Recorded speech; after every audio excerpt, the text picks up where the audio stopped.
It's 120 minutes. I'm Louis Largent. This is going to be a very weird moment because I'm sharing the stage with guys I've known for a long time, Chris Carter and John Easdale, going back to the days in the mid-'80s when we used to play board games, and I was an intern at K-Rock in Los Angeles, and you guys were a struggling rock band, and now you're rich and successful, and I'm on MTV. Isn't that exciting? So, Go figure. Welcome to 120 Minutes, guys. Thanks for having us, Louis. Yeah. For those of you out there who don't know who they are, explain your origins. You guys have an incredible success story about just taking it onto yourselves. Tell it how it all happened. Well, we were living in a place called Wayne, New Jersey, which is right over there, and we had an independent record out, and pretty much wasn't much happening for us until... But you put it out and financed it yourself? Yeah, we put it out, and it was actually on a French label called New Rose Records, which was, you know, we thought was a pretty cool label. They had, like, Iggy Pop and the Cramps and New York Dolls, old records and stuff. So we sent them, you know, a tape and stuff, and they ended up putting out our first record. And as a result of that, this guy, Rodney Bingenheimer, a man who we say his name probably every hour. And if you don't, he's going to kill you. Yeah, well, he started playing our record basically because we had a picture of Edie Sedgwick on the album cover, and started playing this song called Anything, Anything on his show, which later got added to the station's playlist, and that's pretty much how it started. We moved out there, you know, just to play one show, and we ended up living there for 8 years, yeah. It's pretty much the short version. The short version. And now we're going to go all the way up to the present and to your current album, and we're going to look at the video for Work for Food. Now, John Easdale, you being the principal lyricist, tell us how this song came about, and also tell us about the video, too. Okay, the song was just, you know, in LA you see people with the sign, Work for Food, all the time, and a lot of times people kind of ignore them, make believe they're not there.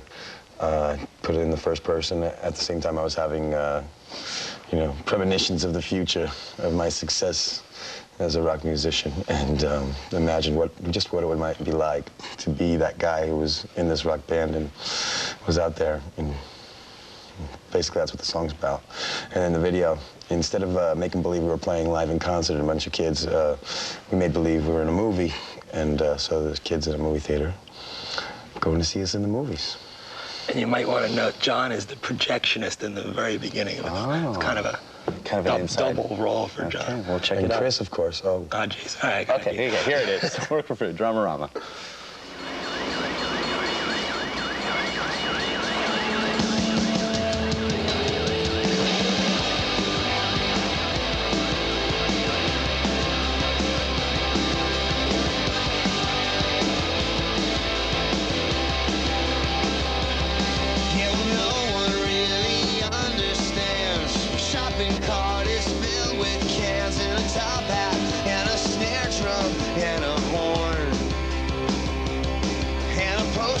And some magazines with my picture, and some magic beads and a blanket that I got when I was born.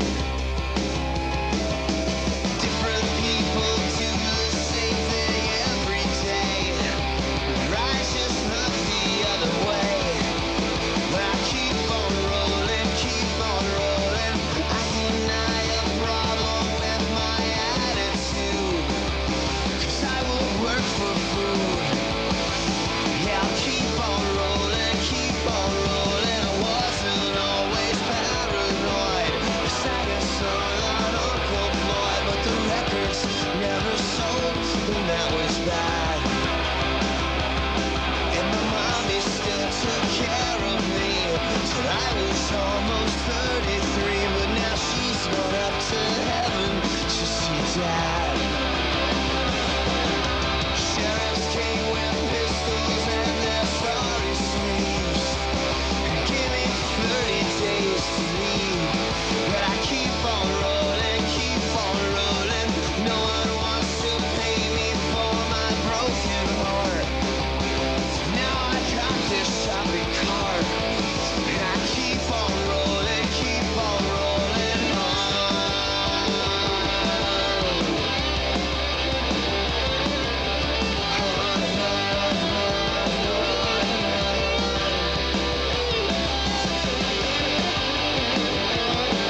hi-fi and a snare drum and a horn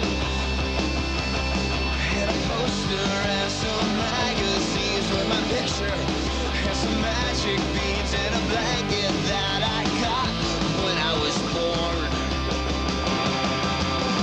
Different people do the same thing every day. Their eyes just look the other way. And I keep on rolling, keep on rolling. I can't live without eternal gratitude. 'Cause I will work for food. Yeah, I'll keep on rolling, keep on rolling on. On and on and on and on and on. On and on and on and on and on and on and on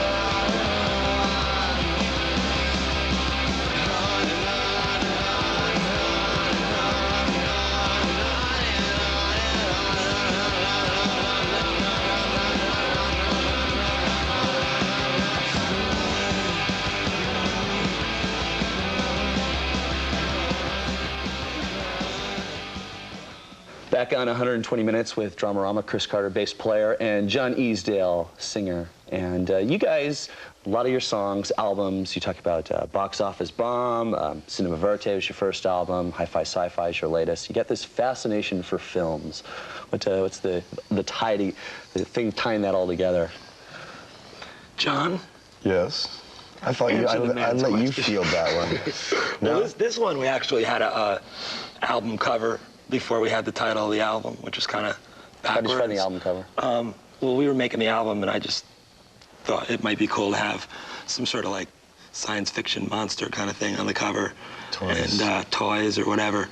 And it progressed into the cover we have now, which is a little bit different. But, you know, I was like, John, what are we going to call this? Here's the cover, make it, you know. So that's how we arrived at the title this time. Even in the name of the band, Dramarama, you know, it's theatrical. Cinematic Sure. connotations. Yeah, you know. You have some major superstars playing with you on this album for the most part. I'd say Ben Montench. is Superstars to us, definitely. It's superstars for us, and you have a member of the New York Dolls, your idols. Sylvain. Yeah. That must have been amazing for you to have that happen. Well, what happened was we got Clem Burke became our drummer. And We're so going to talk to you in a few seconds. Yeah, he's coming out.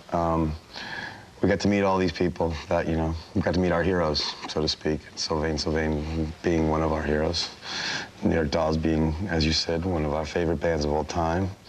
Ben Montench actually had played on our last record, and he's just like a magnificent keyboardist. So it's like, it's not like we want to put a big sticker on the front of the album featuring guest performances by, you know, it's like hidden in the back in the fine print, but like they contribute something, you know, musically. It's not just to, you know, be associated with them because of their celebrity. Right. Well, we're going to come back and we're going to bring on Mr. Burke. You're the newest member of Dramarama, and be back with these guys in a little bit, so stay around with us. Into the future.